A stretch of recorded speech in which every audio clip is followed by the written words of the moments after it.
What's up, everybody? This week we're reviewing a little-known thriller called Strange Darling. It's voted on by our patrons, who are apparently huge Kyle Gallner fans. Stay tuned to be Gallnerized.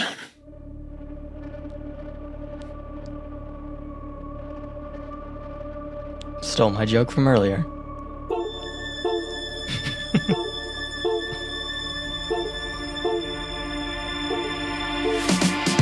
Is this a metal thing? Yes. Little taste. David, what is this? It's pretty thick. Great. I have to kill a lot of people. Just tell me what you want me to fuck. I have big tits and a tiny vagina. Oil me up, Daddy. I can't believe that Bryce prefers big tits. Mistletoe alert. This is back country. This guy was a real jerk. How long can Ugo be pregnant? Chomp, chomp, chomp, chomp. Oh, she's such a dick, David. Okay, everybody, put on your corpse handling gloves. Ew. Hoodie Picasso. Horror. Hello and welcome to the show. My name is Bryce Hanson. I'm Max. And this is Horror Movie Talk. We're a silly and funny and opinionated horror movie review show. New releases always get priority, but we also review older horror movies, both good and horrible. Don't expect a full recap, but strap in for some hot takes as we dive into what we liked and hated about the movie. Make sure you rate and review anywhere you're listening or watching. Check out horrormovietalk.com to find links to our socials, or call 682-253-4468 to leave us a voicemail. Again, we got a great show today. We'll be reviewing Strange Darling. We'll start out by giving a spoiler-free synopsis and review. After we give our score, we'll jump into the spoiler section. And later on, we'll be featuring an interview with little Audrey Lynn Marie from Five Nights at Freddy's 2. That's right. We booked an interview with the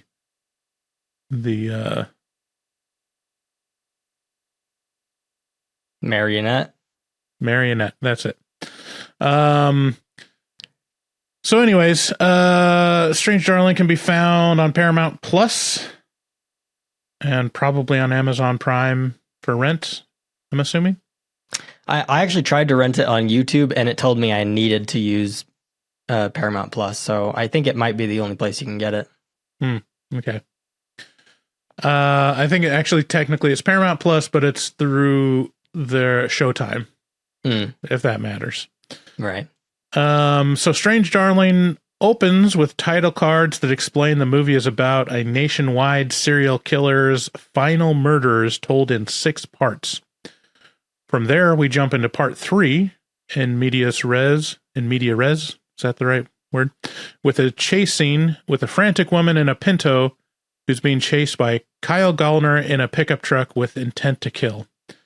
It's told non-linearly, and you'll quickly be asking yourself, are the filmmakers fucking with me? The answer is yes. The filmmakers are fucking with you. So sit back and appreciate it. The first time I heard about this movie was from Red Letter Media.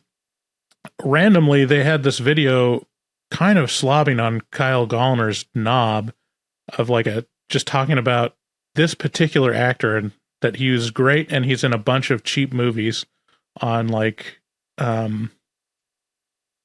what's it called? Play-Doh or Voodoo or whatever. Play-Doh? There's a Play-Doh TV, isn't there? Pluto? Pluto? Play-Doh? Whatever. And our patrons have suggested this movie several times, and it finally won the vote. This is a new release. When did it come out? I think it came out maybe a couple years last ago. year. 2023. Okay, so not super recent. But yeah, it fell through the cracks. I had high hopes going in and was prepared for a good movie, so I was pleasantly surprised when it actually is what I got. This is a tense and smart thriller that plays with not only the timeline of the plot, but with the assumptions of the audience. It explores the themes of consent, trust, sadomasochism, pride, and prejudice, just like Jane Austen. The film is written and directed by J.T. Molnar, no relation to Gallner, who most recently wrote the screenplay for The Long Walk.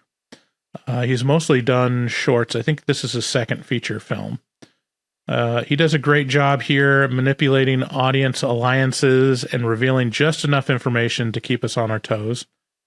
The film looks great, and I was shocked to see that it was shot by a first-time cinematographer, hold for dramatic pause, Giovanni Ribisi.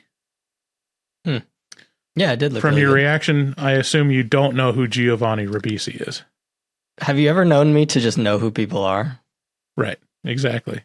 So Giovanni Ribisi is a relatively famous character actor. I saw him first in X-Files as, can't remember what his character. He was a student that Oh, I've seen that guy. yeah, this guy, Giovanni Ribisi. He's been in a ton of stuff. Yeah, I mean, Avatar is probably the biggest movie, but in a ton of stuff that you've seen, definitely, either on TV or film. And you're telling Anyways, me this is his first videographer? job as a cinematographer. And it looks fantastic. The Yeah, whole it movie does. was shot on 35 millimeter, and yeah, it's got really dramatic lighting, and it's got old school film techniques, and it's just a beautiful movie to watch. So super impressive on his part. Kyle Gallner and Willa Fitzgerald lead the movie, and although they aren't famous names, they bring top-tier performances that highlight the subtlety of the script and sell the misdirections well. Overall, the movie is thoroughly worth your time, and I think it's one of the best thrillers that I've seen in the last decade. I give it a score of 9 out of 10. Yeah, it was pretty good. I don't think I liked it maybe as much as you did, but like you said, it looks beautiful. The acting's great. It's shot in 6 parts, and the 6 parts are kind of mashed together in a different order to not give the surprise away too early. Mm-hmm. And I think what it does well is it drip feeds you information in a way that keeps you interested but confused throughout most of it. I wasn't a huge fan of the characters themselves, which, doesn't have to be a terrible thing, but I just found myself not really loving spending time with these people. Mm-hmm. I also was maybe more confused than the average viewer for quite a while. I mean, there is a big twist in this movie, and we'll get into it in spoilers, but it definitely caught me off guard. I don't know about you. Like, did you see it coming at all? I did. I didn't know exactly. Yeah, I mean, I just knew enough to not trust what the movie was telling me. Sure. But I'm curious, at what point in the movie, was it halfway, or was it it about was like a fourth halfway into it? It was like halfway that I guessed that something was not right about what they were telling me. And then Yeah. I guessed that it was going to be something else that it wasn't. And then it revealed, Okay. So, We'll talk that about is, it more in spoilers, but yeah. Yeah. I think something that also turned me away is there are a couple scenes that are way too long and way too slow. One of them being the ending scene. I'm sure you know what I'm talking about, where you just look at a person for a couple minutes while nothing happens. And that kind of thing just happens throughout the movie. And you get scenes where they have good dialogue and it's an important scene, but they are taking huge breaks in between talking and kind of just sitting, doing nothing. That being said, I did like it. I think I'd give it a 7 out of 10. I would have given it a lot lower because for a while I thought this was going to be a rape movie, and it's not. So that raised my score a little bit. Spoilers, no rape. Though it may seem like it. Yeah, I mean, so the yeah, 7 characters out of aren't 10. necessarily super likable. like Right. either I mean, either and one of the that's leads. fine. It can still be a good movie and you'd not like the characters, but I think I was annoyed by the characters a little bit. Yeah.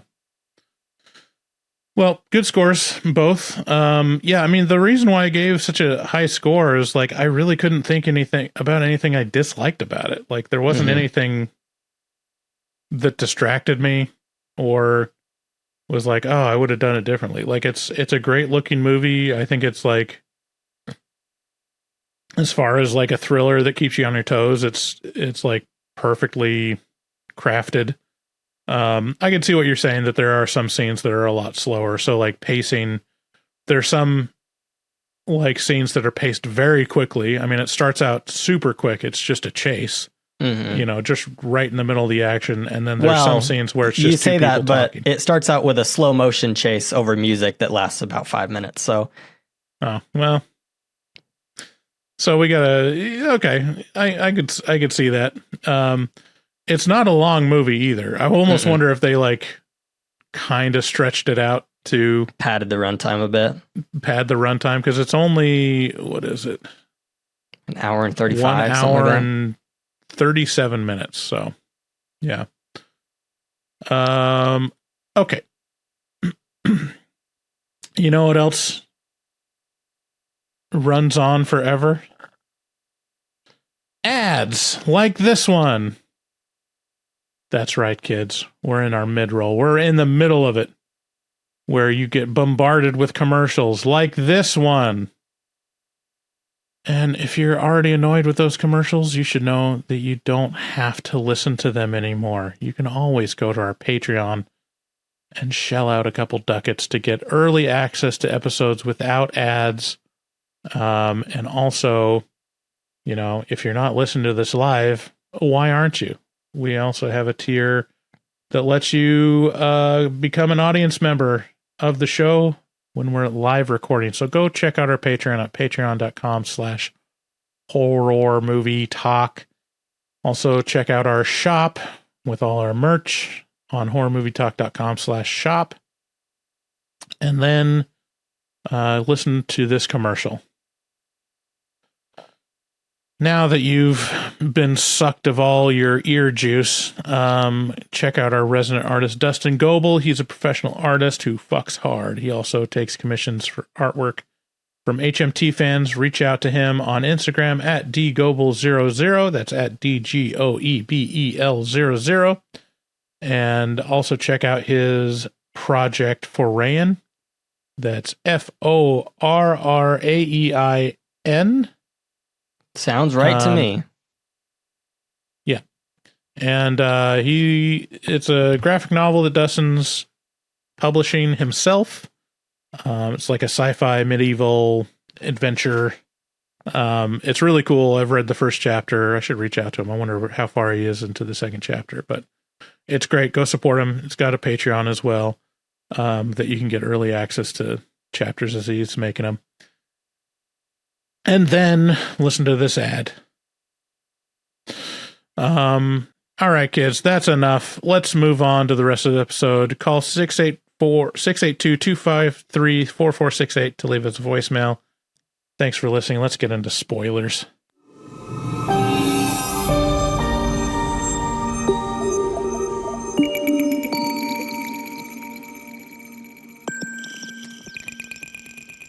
So, Bryce, before we get into this movie, what's the deal? What's going on with you these days? Am I being terse in my texts? You've been distant. I gave you a call the other day. You answered. I said, "Hey, bud, what's up?" You're like, "I'm pissing." Well, I was taking a piss at the time. And I was like, "Oh, do you want me to go?" Yes. Okay. And then that mixed with the short answer text. I mean, I gotta say, I think you hate me. I don't hate you. For the record, I did not cut off that video chat. I just said I was pissing, and you said, "Oh, okay, I'll let you go." I would have talked to you. Listen, I think that you're misremembering and maybe adding some bias into the narrative, but That's okay. I don't expect you to just roll over and accept reality, but I do think you've been distant, and I just want to know why. I'm sorry if I've been distant. I don't know why. Is it because I don't have drops? I can't remember. Well, let's go back to the tape. Let's see what we've been texting about. Because I'll tell you what, surprise, I do have drops now. So you don't have to be mad at me anymore. Check this out. You know what I feel like? Oh, yeah? A mother effing beer. A mother effing beer. That's the kind of thing you can expect from horror movie talk from now on. I don't know. I mean, he's realizing that he's been rude in real time. Look at him. I have not been rude. You're talking about you're watching Marvel movies. Mm-hmm. And I mean, that was the one thing that perked you up, was me talking about watching Marvel movies. Well, yeah. And then you showed me this. Okay. So you showed me your short video that you wanted to release on the podcast YouTube. I think we both know that it's not super in line with horror movie talk, but that's why I told you we don't have to post it. I was just curious. I watched it and I was like, sure, go for it. Like, if it's something you want to do, I'm supportive, but it's not like I'm taking it down immediately. I don't think it's going to do anything for the show, you know? No, I just thought it would be fun. No, it's fun. I'm taking it down so fast. It's fine. It's fine. It can't be left up now. No, but I should have given you an attaboy for doing more reels. That's what I should have done. And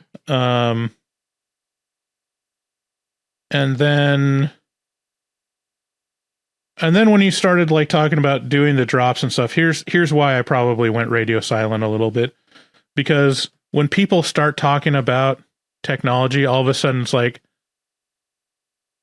okay, this means I'm going to have to be the technical, I'm going to be IT for hours to help this person figure it out. And so I'm trying to stay distant to let you figure it out, which you did, by the way. Okay, I see. So because the two last things you mentioned were, one, oh, Bryce, I just got these, this, what do you call it? The mount, the table mount with like all the arms for lighting and stuff. And you're like, by the way, I took 2 hours setting this up. And I was like, okay. So it was just you complaining about how bad you are at spatial awareness and putting things together. Yeah. And so then the next thing was like, oh, I'm trying to set up drops and it's not working. There's an echo. I'm like, okay. Both of which I'm like, my initial reaction is, stop whining, you little bitch. Okay. And that's not helpful. Right. And then the second reaction is, I don't want to help you if I can avoid it. Okay. So what I'm seeing is you really want to be my friend when I want to talk about Marvel movies. Yeah. But you don't want to be my friend when I need your help.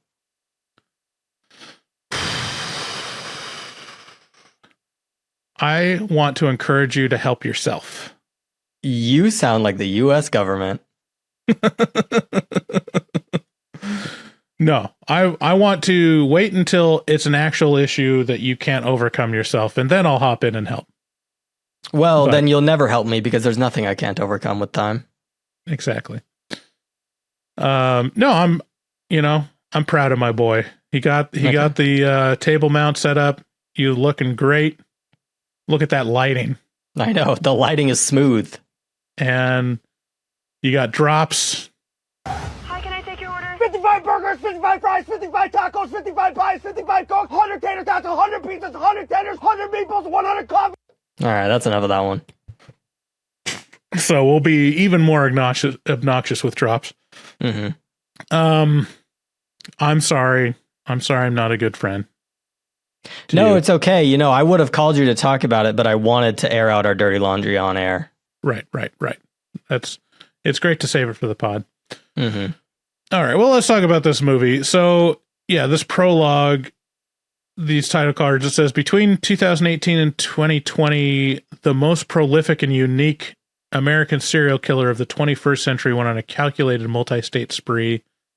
Yada, yada, yada. It culminated in the dense forests of Hood River County, Oregon, drawing from police interviews, detailed accounts of eyewitnesses, depositions, and observations of various law enforcement. This is a dramatization of the true story of the final known killer in that rampage. The final known kills in that rampage, right? So final known kills. Here's what I was wondering. Maybe you can shed some light on this. Is this really a dramatization of real murders? I don't think so. I didn't think so either. I mean, it could be loosely based on something, but I got, there are real serial killers, and a lot of them are on the Pacific Northwest. Sure, and that's enough to legally say this is based on a true story. I miss the days when I could just watch a Conjuring movie and believe that it was real, Right. Well, they got the same names as real people, so yeah, it's basically a true story. The true story is that person said it happened.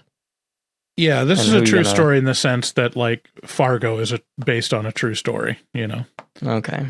Or this is a true story. So yeah, I mean, it starts off and, like, even just that prologue text is a lie. And the film continues to lie for the remainder. So it starts out again with this chase scene, and it's between this 78 Pinto and like a modern giant pickup truck. And so even that is communicating this like power imbalance, like even further of like the scary guy is chasing the girl. She's panicked. She's in a slow, 70s Pinto. Really all he had to do would be rear end her and it would burst into a giant ball of flame. I was wondering why he just wasn't driving faster, because there's, pretty much no limit to how fast modern massive vehicles can go versus a 70s Pinto. So especially you can really like just run them over. Yeah. No, I mean, Pintos were notorious for, exploding when it got rear-ended. So that's really all he had to do. Notable that it's a 78 Pinto because that's the exact same car that's in Cujo. Oh, that the girl is trapped in Cujo. I know that's in the film. I'm not sure if it's the same one as in the book, but I think it is. And so it presents this chase. Girl's panicking. Guy has a rifle and is firing at her, and it's like obvious that you're like, okay, well, we're starting off with one of the serial killer's kills, and that's what it seems like. He's doing coke as he drives. Right. It's a scary situation. Then the girl gets in a crash. It's kind of funny saying the girl because it's not like these characters have names. The names of the two characters are Willa Fitzgerald plays the lady and Kyle Gallner plays the demon. And so the demon? Yeah. He's never named in the movie other than so even in the title cards, like that's how it's shown in the opening title cards is Willa Fitzgerald is the lady and Kyle Gallner is the demon. They do a lot of lying in this movie. And it's not lying in the sense that what it's saying isn't true. It's lying in the sense that it's purposefully feeding you information that will lead you down the wrong path. Right. So the lady crashes and runs out into the woods and proceeds to have the absolute worst survival instincts known to man. Because she finds like a hobo's lair, and there's like a half full Tito's, a giant bottle, and she sits down and cleans her wound, and then proceeds to start smoking. I had a panic attack watching this because I was like, I thought this was her death scene. I thought Right. she was going to, first of all, when we say clean her wound, she pours a bottle of alcohol over her head because Right. she's been shot in the ear. So her entire head is covered in alcohol. Half and her she body lights as well. a cigarette. Right. What a mad lad. That's insane. Yeah, because you're either thinking like, oh, she's going to burst into flames immediately, or obviously, like, if you're trying to hide in the woods, don't smoke a cigarette. Like it's not. I mean, even if you didn't have your sense of sight, you'd be able to follow the tobacco smell or whatever. So it really tells you how bad Kyle Gallner's tracking skills are, as they couldn't see a giant pillar of smoke, 20 feet away from him. Coke and ketamine at the same time. So I don't know if he was firing on all cylinders, or maybe he was firing on extra cylinders. But I was also wondering, like, what kind of situation I'd have to be in to take a bottle of probably alcohol from a hobo's lair and drink it, because I can only imagine that hobos are drinking some strange cocktails. I've seen a man walk around with a bottle of mouthwash and just drinking it. So true. I don't know. I mean, it didn't look like mouthwash, but it could have been clear piss. So I don't know what's in there. And I couldn't imagine a scenario where I would drink something I found in a hobo's lair. Yeah. Well, I mean, if you see a bottle of vodka, you're going to probably just assume that's vodka, if it's a hobo's lair. Yes, but it's in a hobo's lair. That's the qualifier. I mean, that's the cleanest thing you can touch in there. Don't they? I would imagine a hobo, unhoused, would reduce, reuse, and recycle. So once that bottle's empty, you're filling it up with something. Yeah. I mean, it could be piss. I mean, that's what you're referring to, right? Piss, or I don't know. I don't know what the unhoused do with their time and what they put in their bottles. Yeah. Do I sound like a white suburban mom afraid of strangers right now? A little bit. Anyway, so I don't know. Yeah, the distance is like a little confusing because it doesn't seem like the guy is that far behind her, but apparently she has enough time to sit down, dress her wounds, have a smoke, and then proceed running. And then she has enough time, like 10 or 15 minutes to do a bunch of stuff before he eventually stumbles where she ends up being. She's also wearing a bright red outfit. Yeah, she's wearing bright red scrubs, which is interesting. Looking into the trivia about the movie, the director talked with the production designer, and they watched what was it, Lost Highway, I think it was, and just talking about how striking the visuals were, and how, like, movies like that aren't made anymore. And production designer was basically saying, like, well, if you want it to pop like that, you have to have a defined color palette and lock it down. And so if you notice, like, there's a very, very strong color palette of just primary colors. So lots of red, lots of blue, lots of yellow, or orange. Except for maybe the red scene scrubs, where she's running in the Pinto is bright red. She's wearing a red wig for a lot of the movie. Red shoes. Kyle Gallner's wearing a red shirt too, with yellow glasses. There's a whole scene that's in blue lights where everything's washed out in blue. There's a whole scene in red where everything's washed out in red. And then there's just the natural color palette when they're out in the woods. And the final shot, the color slowly fades from the shot. Right. So I wonder if that's supposed to say something about the ending. Yeah, I mean, as you watch the movie, just pay attention to the primary colors, because after I read that, I went back and watched some stuff, and just like everything from like the lampshades to like the, you know, the pots that plants are in are like blue. Like it's just really impressive with how consistent they are. And there's, in the trivia it talked about, there was a scene written where, yeah, in the opening scene, it was supposed to be like teal scrubs, and the production designer's like, "What the fuck is this?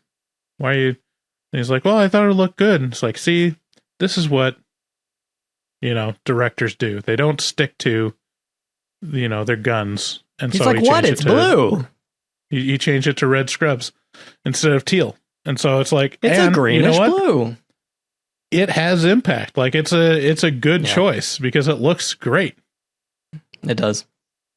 So it starts. So not only is the whole movie told non-linearly, it tells you it's going to be in 6 parts, and then it starts in part 3. So already like the sequence is out of sequence, but then even within each part, it's also told non-linearly, because it goes back to part one, I think. And even in part 1, it's told non-linearly, because it starts out with, let me see, do they start in the car talking about They stuff, start in the car. They start in the car, they're they starting move in to the car, and they're hotel room, basically back to the car. Yeah. So they're meeting out in the car, and they're like basically hooking up for a date. You know, it feels like a under the table Tinder date. They met at a bar, I think they say. Okay. And he's married in a loveless marriage or whatever. And they just want to have this, you know, thing. And she's kind of flirting and, you know, considering whether, I mean, they're sitting down in front of a hotel, like a Blue Angel hotel or whatever. So everything's in blue. And she's basically saying, like, you know, how do I know if you're a serial killer or not? Also, in the very first scene we see before the chase is a black and white scene of Kyle Gallner choking out the girl in black and white, and then her asking, like, how do I know if you're a serial killer? You know, so it's like already set up very thoroughly that, like, this guy's the killer, obviously. The killer. And then they go into the hotel, and he's choking her out. Crazy style. And then he stops, and it cuts back to them in the car, and they're talking about consensual non-consent. And this is all like, okay, here's the, you know, here's all this stuff. And so it like goes back and forth, and each time you're like, oh, she was in on it. Like, this is just, you know, BDSM. And she specifically tells him in the car before, like, no, don't listen to me if I say no. No means yes. And, you know, the only thing that actually means no is the safe word, which is Mr. Snuffleupagus, you know. Well, listen, you're forgetting the part that, I mean, he does choke her, and that's, you know, strange enough, but it's quickly shown like, okay, she is asking for him to choke her. But then they kind of get in an argument afterwards. And this is when it really like goes balls to the walls crazy, where he, against her will, shackles her and starts hitting her in the face and yelling at her. And she's crying, and it looks like you're about to witness a horrible rape scene. Yeah. And then she's like, Mr. Snuffleupagus. And then they stand up, and she's like, You know what I feel like? Oh, yeah? A mother effing beer. So, so even that was role play. Terrifying. Yeah, and it cuts to them in the car talking about how great it was. She was like, wow, that was awesome.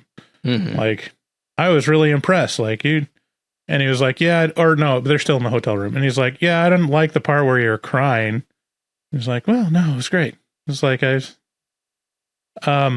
the one thing that I had an issue with, but it's pretty much a part of the movie, is she's got underwear on the whole time. Like they're not undressed. And so, you know, the little I know about choking, like, isn't the whole point of getting choked while you're having sex is that you're having it sex? It makes the act of having sex better because you're like lightheaded. You're lightheaded and like it just makes it feel better. So what's the point of just choking without actually fucking? She has some yums that I would personally yuck. And I don't want to yuck no one's yum, but some of these yums are pretty yucky. I'll get my prudish behavior out of the way.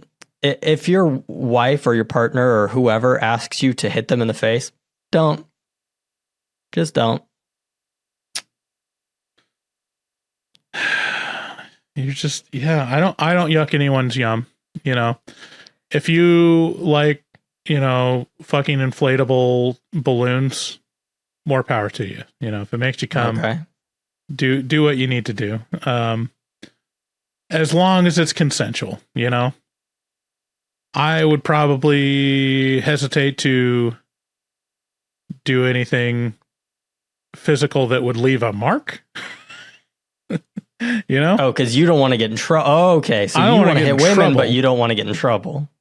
Right. Especially with someone that I'm not, I don't know. Yeah. I mean, that's rough. As a man, that's dangerous territory. Even if you're married to the person and it's consensual, like, how much do you trust your wife? Like, because it could easily go to, I was abused.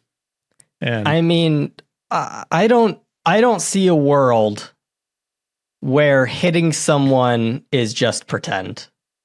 Like it's not, you don't, he hits her very hard in this, you know? I guess what I'm saying is I don't get it. What about spanking? I think that spanking is a little different, but also I'm still kind of a pussy about spanking. I mean, I'm a light tapper, so. Oh. Yeah, I mean, especially with like BDSM stuff, it's like, no, that's kind of the point, is the masochism and sadism part of it. Okay. It's like, there's a little bit of, I mean, I don't think people are just full on cold cocking their partners on the regular. Like, I don't, in terms of like pain as being the yum, I don't think getting punched in the face is a big highlight for a lot of people, but you know, whips and, you know, pinching. Yeah. Who pinches? Like, you got little clamps, like nipple clamps and stuff. Oh. Wow. I'm zoning out for another reason, and it's because I realized that at the end of this episode we have an interview with a child who will probably listen to this. Ooh. Yeah, there's that. But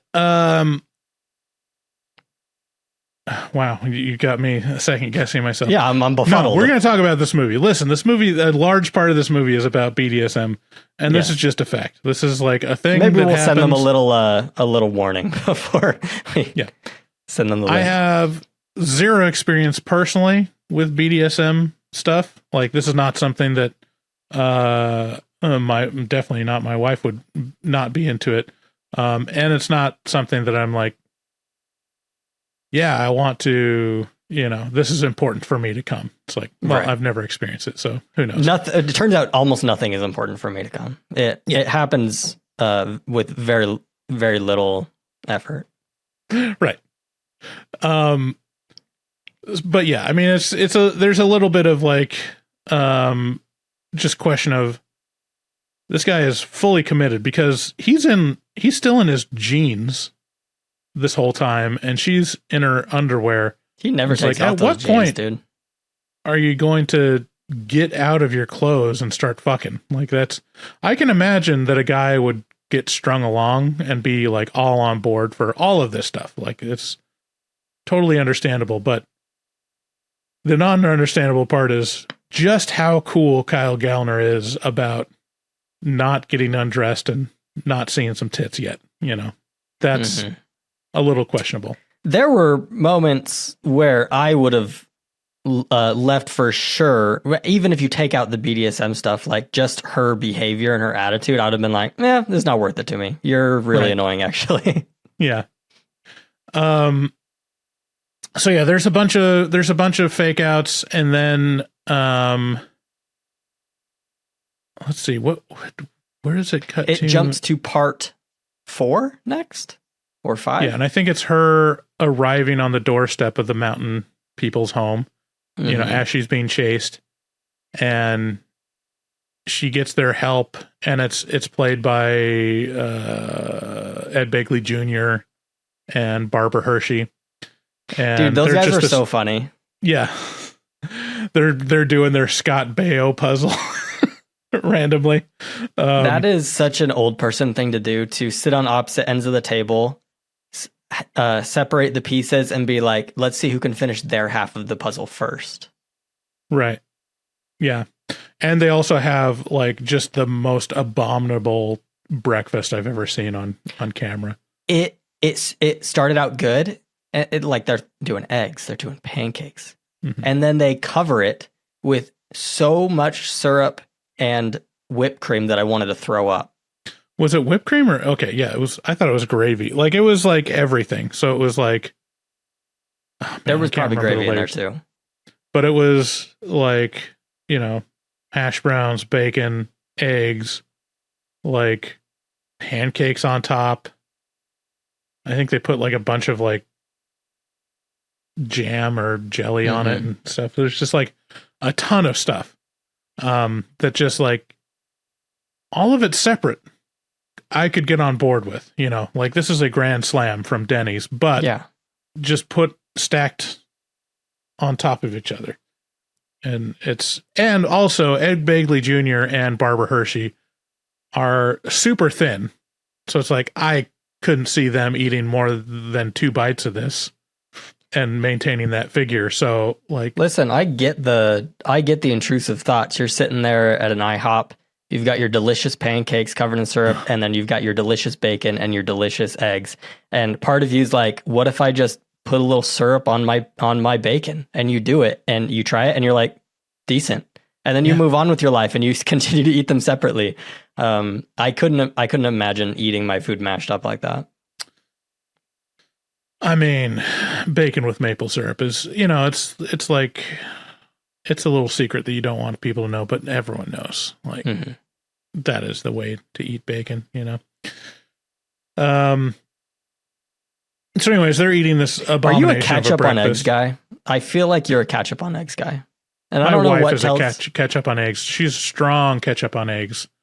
I can do it. It's not my favorite. I'd rather have salsa or hot sauce on eggs. So I've never done it. So I have no way of proving this, but it's disgusting. It just looks wrong. It's fine. No, that's good. You can't convince me. Ketchup is made for fries, French fries, and hamburgers. Well, tell that to my son. He eats it ketchup was made with for everything. 55 burgers, 55 fries, 55 tacos, 55 pies. Are you sure about that? Because my son eats it with chicken and steak and, everything in between.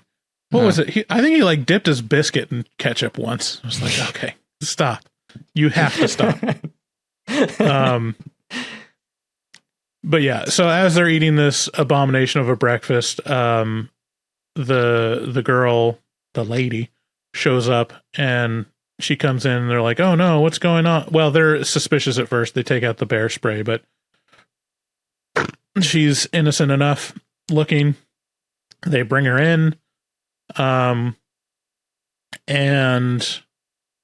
try to tend to her wounds. And then as, what's her name?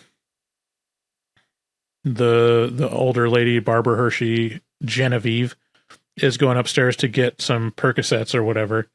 Ed Begley I love Jr. how overly nice they are. Like he's like, go get the Percocet, the good stuff. And she's like, we only have one left. And he's like, don't be selfish now. And she's, Okay.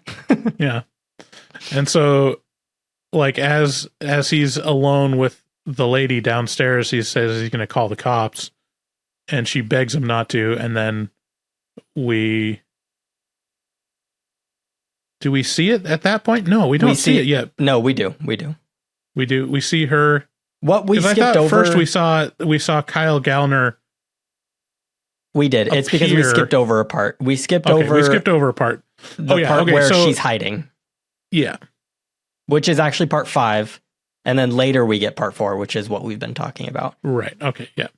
So there's already, like, at about 17 minutes or so, like, we see Ed Begley Jr.'s body on the floor bleeding out. And it's a little bit sooner than we know anything about the lady as being a danger. Because you could still kind of assume, like, I guess Kyle Gallner already shot him or something. Well, he's walking around with a gun and he's dead on the floor. So you assume that he killed him. Yeah. At that point, I was already like, oh, so she murdered that guy. Really? Yeah. For me, I was like, well, that's probably what happened, unless they tell me more information later. Because for me, the limited information was she came there and all of a sudden this guy's dead on the floor. Yeah. And she's so hiding. I definitely was more confused than you were, because we get to the part where we've been talking about, she stabs him. Uh-huh. She kills him because she doesn't want the cops there. Right. When I saw that, my mind went back to all the times we've been tricked with the BDSM role play, and I was like, is all of this one big role play? Like, she feels sexy by being chased by a killer, and so he's out killing, and she doesn't want the cops to get involved, obviously, because she wants it to be authentic and real and people dying. So that's what I thought. That's not really where it goes, but yeah, I did think that for a while. Yeah, it feels like it could have been 100% about, like, a BDSM setup thing for the whole thing, but that's just, that's just basically her trap. So yeah, it's revealed that she is basically a killer, and then it jumps back to her, after the BDSM thing with Kyle Gallner, and kind of in the, afterglow, and then she offers him some drugs, says, I got some coke, and he's like, well, it's been a while since I've had this, and they both do some drugs, and then she turns and becomes very cold and, like, annoyed at him, and she's like, you're thinking, are we gonna fuck? Because up to this point, they have not had sex. Like, it seems like they would have had sex by now, but they're still clothed. Like, he's still got jeans on, which is impressive.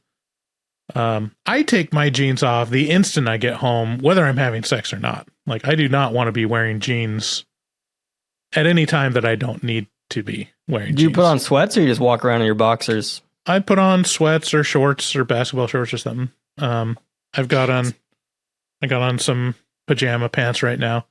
But yeah, I can't stand the feeling wife makes fun of me wearing because jeans in comfort. I do think my mission broke me a little bit, where I was in slacks and a dress shirt all day, every day. I wear the clothes I put on all day.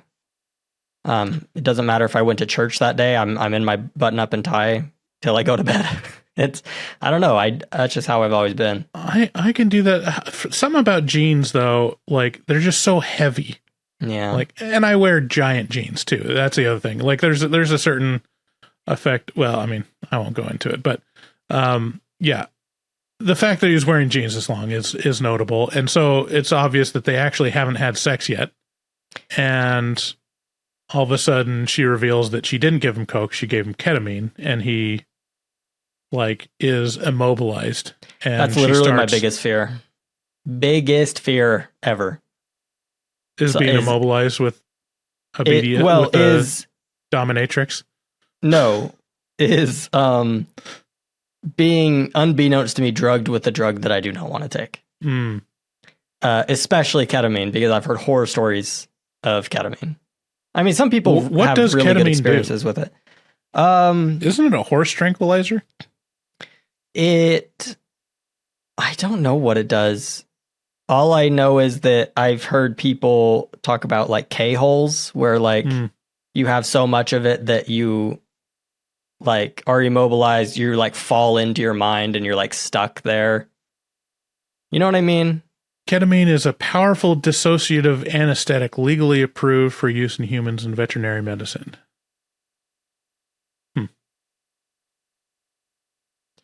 It's used for treating depression. I should take some of this.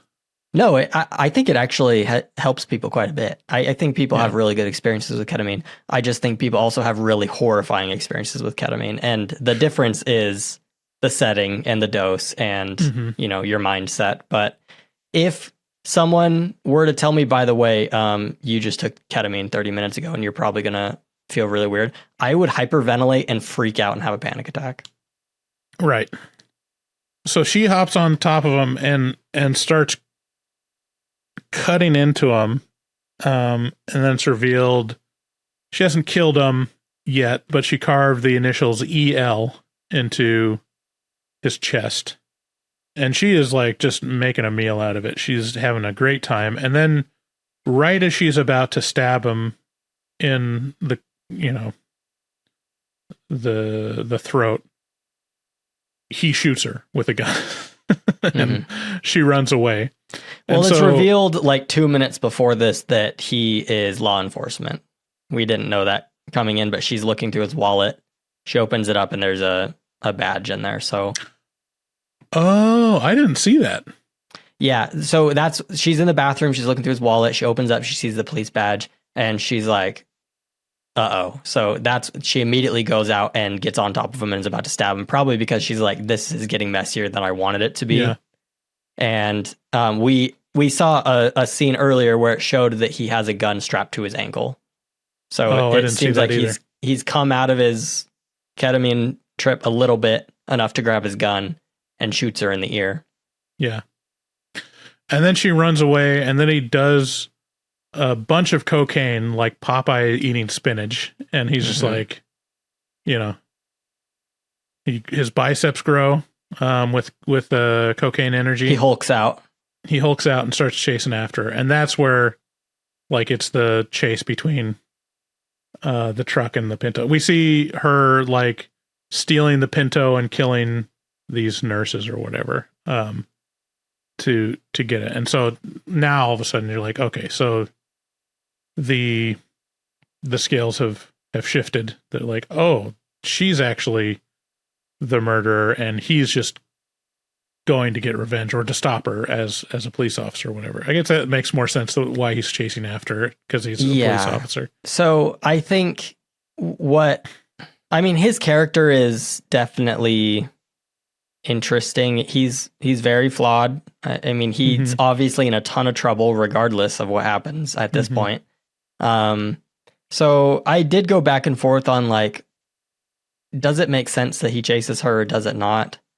I think he's law enforcement, so he wants to catch her. He goes to chase her, maybe to clear his name a little bit. Fine.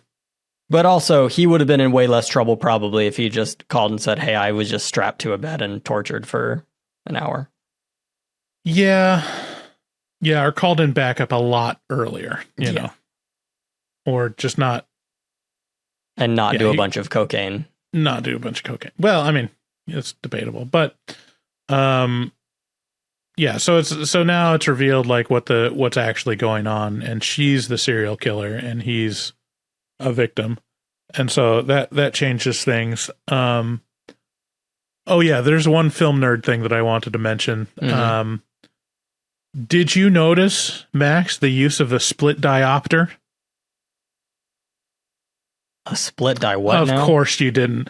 There's a great trick, this lens trick, which is like just another example of just like, this is great filmmaking. There's this method called a split diopter. So you have a lens and then like an offset other lens. So you can have the foreground close up in focus and then the background image also in focus. So it's used a lot in like Brian De Palma movies. Yeah. So like here's Carrie.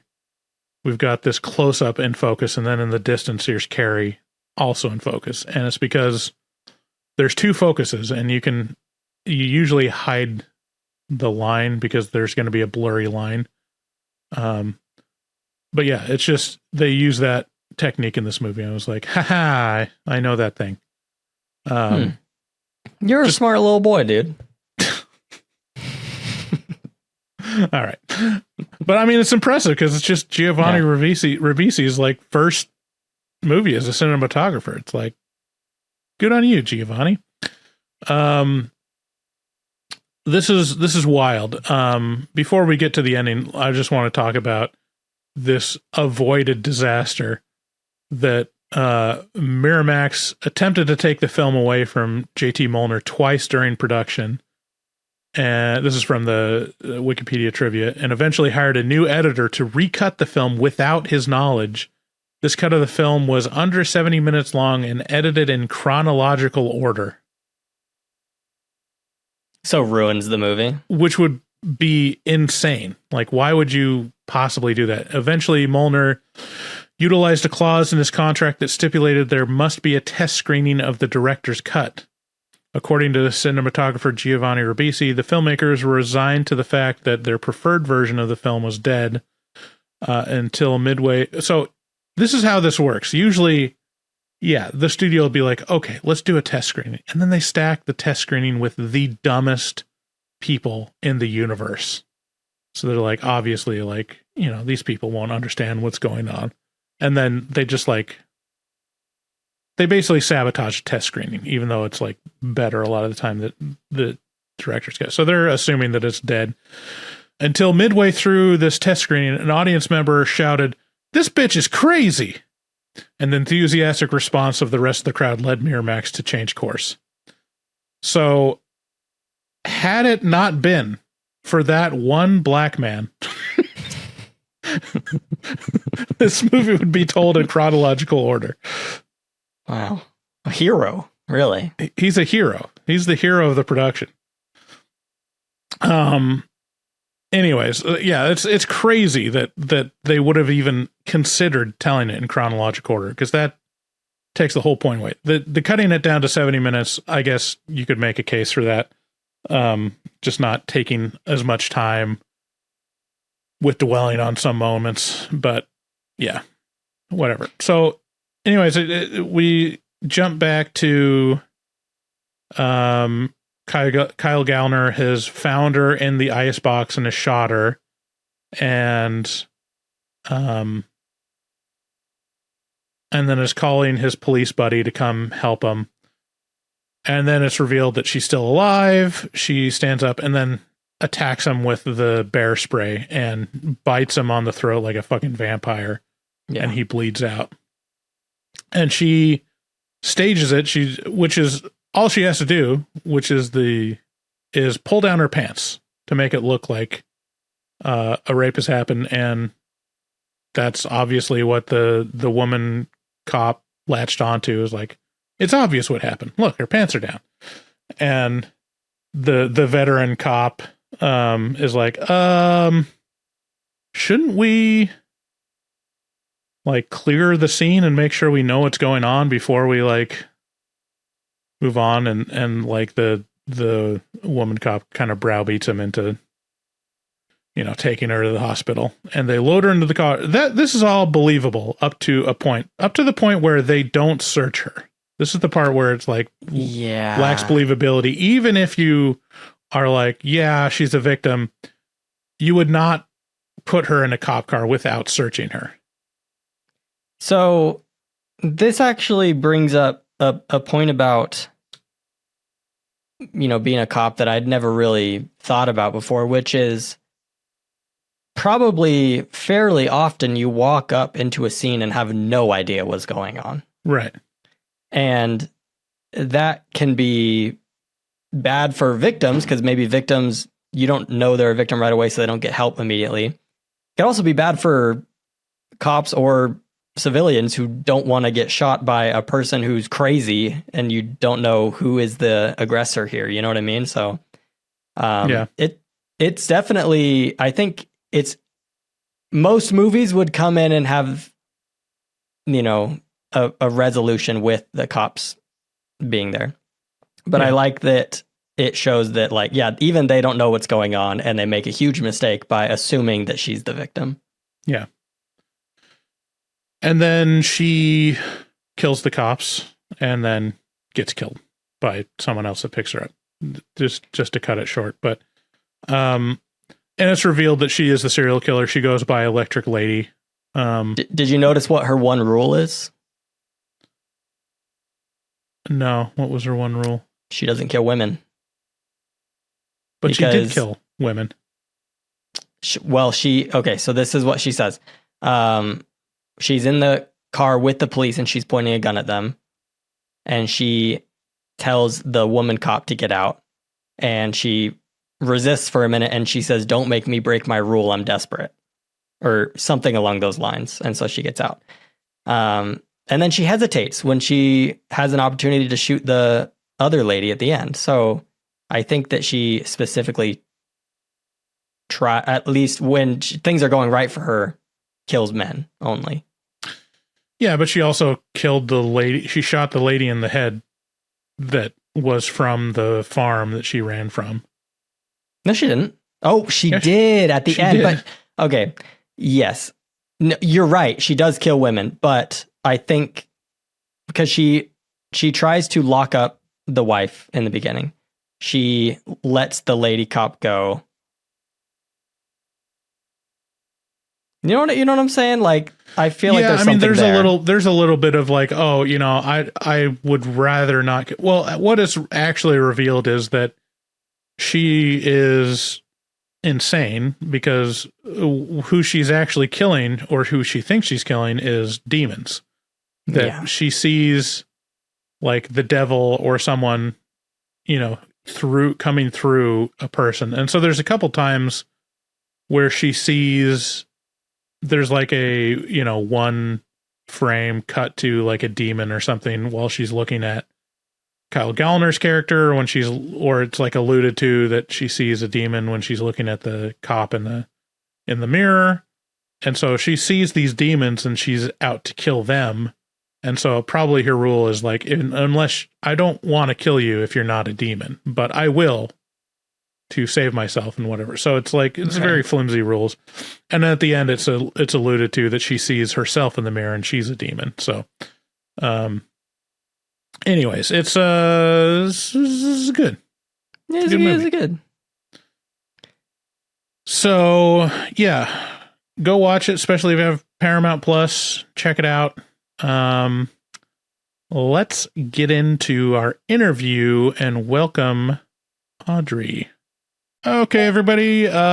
Here we are going to welcome Audrey Lynn Marie. Sorry, not Maria. She began performing at local theater at the age of 5 and expanded into film and television by 8. She joins the cast of Blumhouse and Universal's Five Nights at Freddy's 2 as Charlotte Emily, one of the franchise's most beloved and mysterious characters. Fans of FNAF may know Charlotte Emily as the daughter of the inventor Henry Emily and the spirit who possesses the puppet animatronic after being murdered by William Afton. Her story is explored through the games in the Silver Eyes novel trilogy and it's become the cornerstone of the franchise's lore. And Audrey's performance brings a new layer of heart and emotion to the role. We're glad to interview her today. Welcome, Audrey. Hi. That's our studio audience. They love you. Applauding. Audrey, how are you doing today? I'm good. How are you? Good. So you started out when you were 5. I shouldn't ask a woman her age, but how old are you now? I'm 13. 13. Okay, wow. My daughter's going to be 13 next month. The youngest guest on Horror Movie Talk ever, I think. Yeah. Oh, really? Yeah. We haven't had a ton of interviews, but we've had some notable ones. We've interviewed what's his name? Robert Englund. Robert Englund? Yeah, he's the Freddy Krueger. Got him once. The other scary Freddy. Robert Englund here, a.k.a. Freddy fucking Krueger. And you're listening to Horror Movie Talk. That's proof in case you didn't believe it.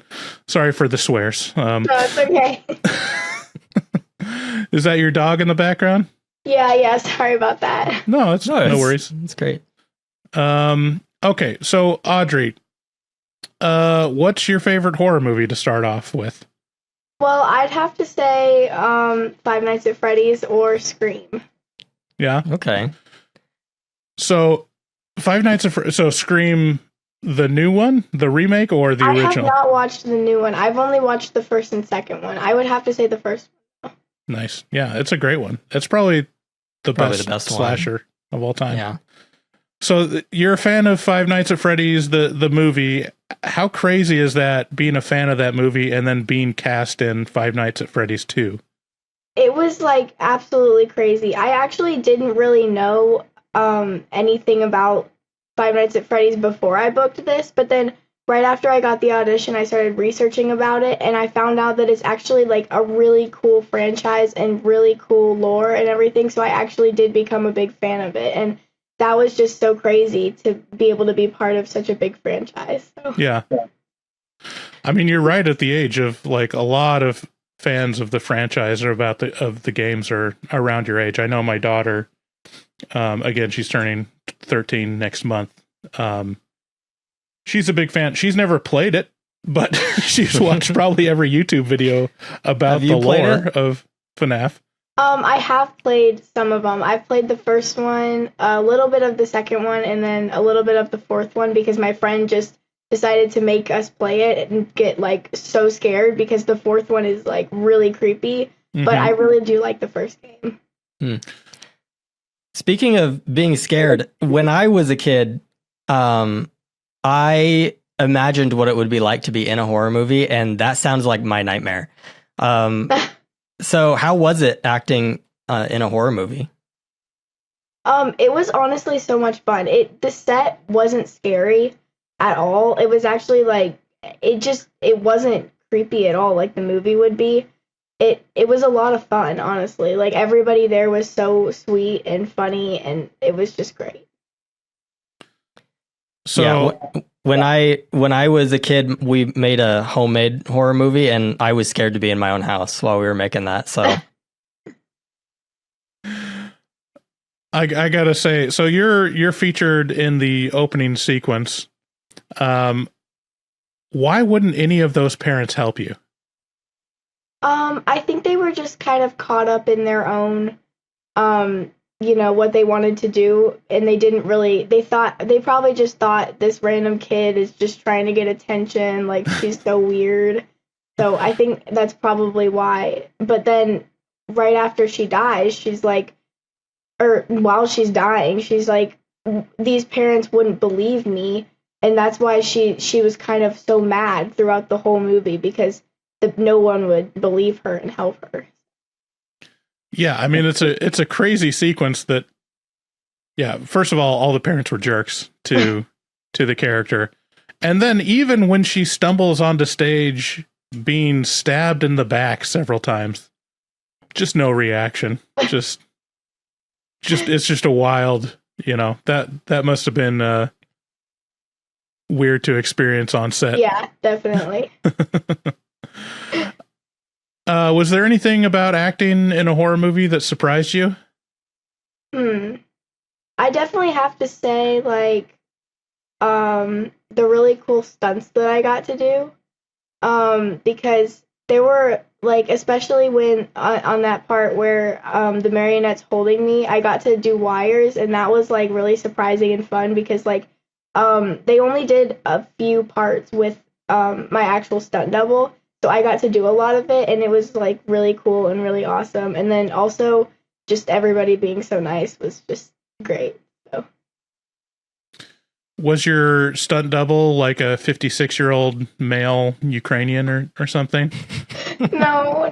She was like an, like, I mean, I don't know how old she was, but she was just like an older, like an adult, but she was very small, so she was like my size, but as an adult. So mm-hmm. Gotcha. Yeah, it's wild. It's fun seeing stunt doubles of kids. This is a wild pull. I guarantee neither one of you have seen this, but Did you guys ever see the Three Ninjas movie? No. Back in the 90s? It's like this 90s kids movie where it has like 3 little kids that are ninjas. And it's hilarious because every time it switches to the stunt double, it's like a 6 foot tall, like fully grown adult man with like a beard. It's like there's no matter how quick they could cut it, it's like that's a giant man and not a child. But that's great that you got to do your own stunts. I'm surprised that they'd even let you do that. Yeah, I know. It was so much fun. It was great.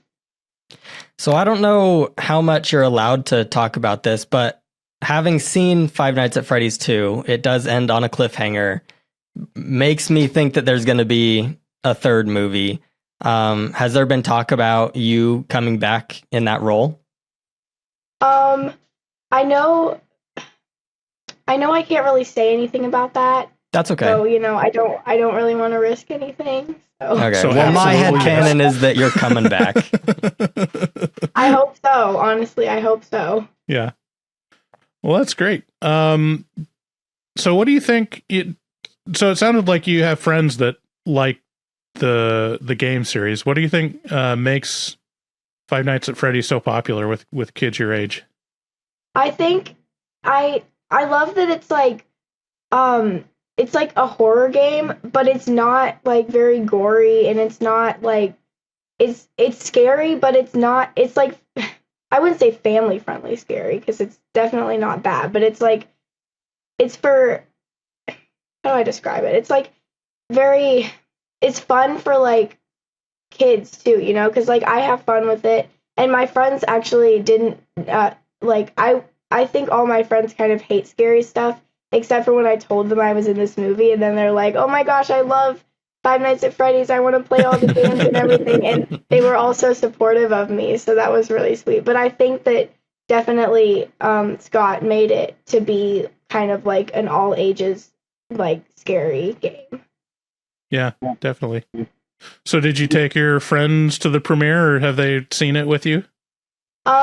They did. So I couldn't take them to the world premiere, but I did have a watch party back at my local theater, which was very fun. I invited a lot of my friends, and they all loved it. So nice. That was great.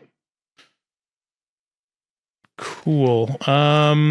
I'm just curious, what was it like meeting Josh Hutcherson? He was so sweet, and we actually met like in the hair and makeup trailer when he was getting his haircut, and we were just like talking about like behind the scenes on Hunger Games, because that's like my favorite movie in the entire world. I love those movies. So that was so cool to be able to talk to one of the actual actors in that, and he was just so kind and so personable, and it was great.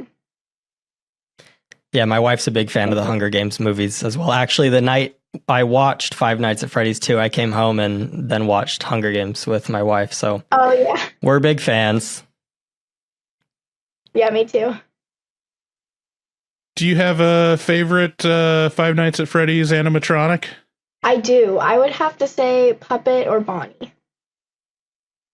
Right. The puppet is objectively creepier than all the rest of them. Yeah, they did make her very creepy in this movie, but I think it's super cool.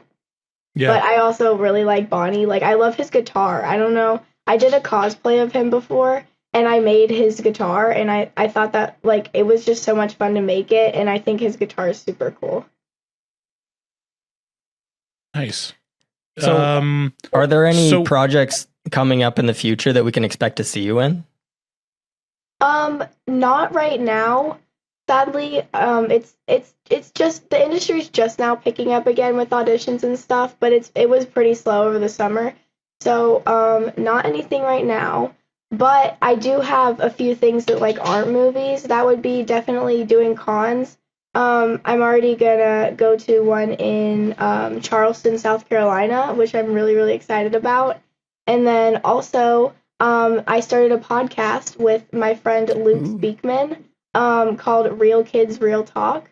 So that's very fun. We're going to be interviewing other kids. And then I did just have a movie come out 3 days ago called Merv.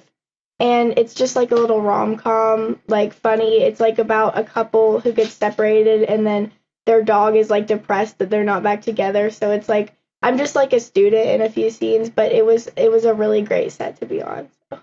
Nice. So so your podcast is going to be you just interviewing other kids, or is it interviewing other kids in the film industry? Yes, interviewing other kids in the film industry. So me and my friend Luke Speakman, we're going to have different kids from different movies on our podcast, and we're just going to talk to them, ask them questions, kind of like how this is about their movies and stuff. And we've done a few episodes already, and they're going to come out in the next few months, and they were very fun to film. So Nice. Well, let us know when you publish your first episode. We'll definitely promote it on our socials. Is your friend Luke, is he also in the industry? Yes. You might, I don't know if you guys saw the movie Weapons. He was in that.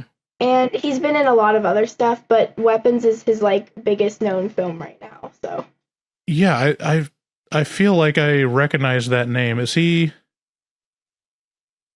Which one is he? He's not the main one, right? Is he just one of the? Brolin. He plays Josh Brolin's son in the movie. Oh, so he's the bully kid. Yes. Yeah, that's awesome. That is cool.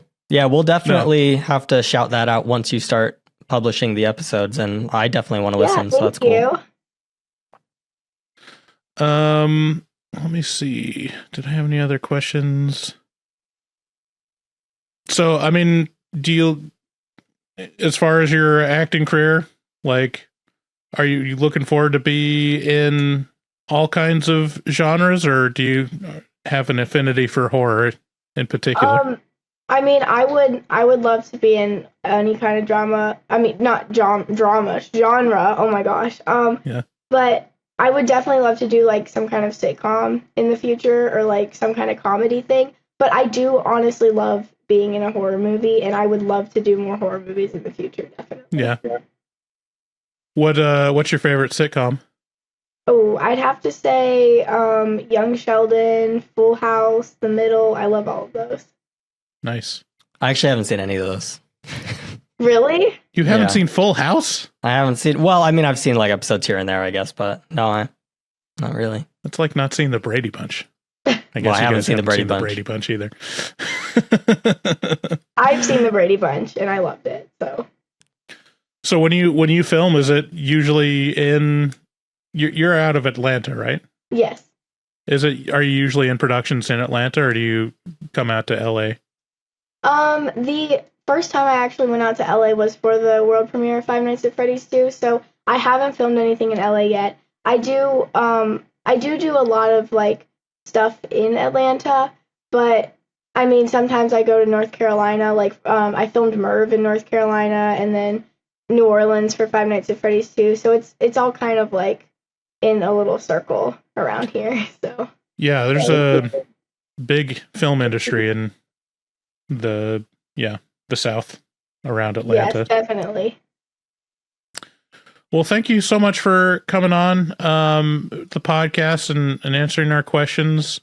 Yeah, thank you. Five Nights at Freddy's 2 is doing really well in theaters. And glad you could come on the show and talk about it. And let us know when you have a future project to promote or anything. We'll help you out. Okay. Okay. Thank you so much. All right. Thanks, Audrey. Yeah. Thank you. Okay. Thank you so much for listening to the show.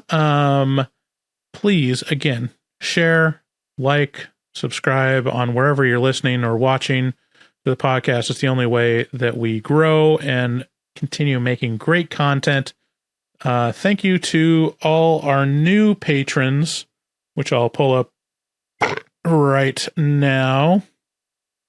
Also, I want to say that I talked to some people about leaving voicemails this past week. We're gonna get to those next week, I'm hoping. Yeah. So stay tuned. So thanks to Ben, thanks to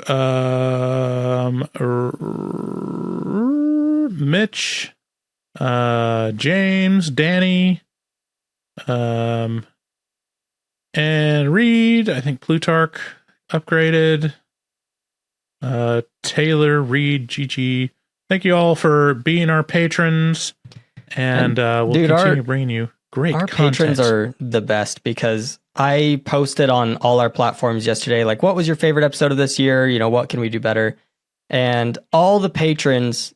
So on other platforms like Facebook and Instagram, we got, I want David back. When's David coming back? I liked the episode with David. I liked Lake Mungo. And then on Patreon, we actually got real answers of people being like, I like this episode because you guys are really funny into this. And they're just the best. I love them. Yeah. I love interacting with them.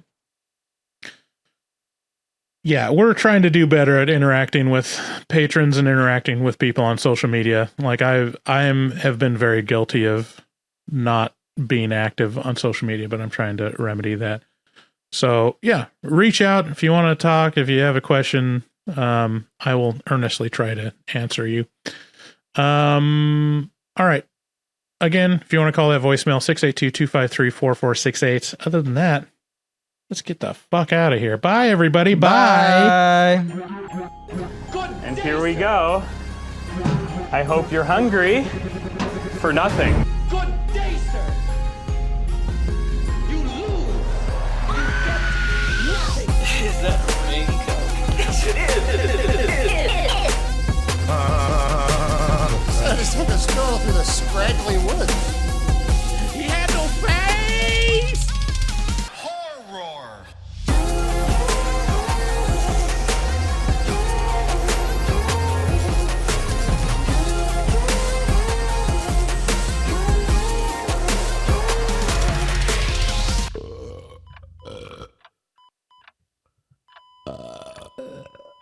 Wow, that didn't sound good. Bruh. Bruh.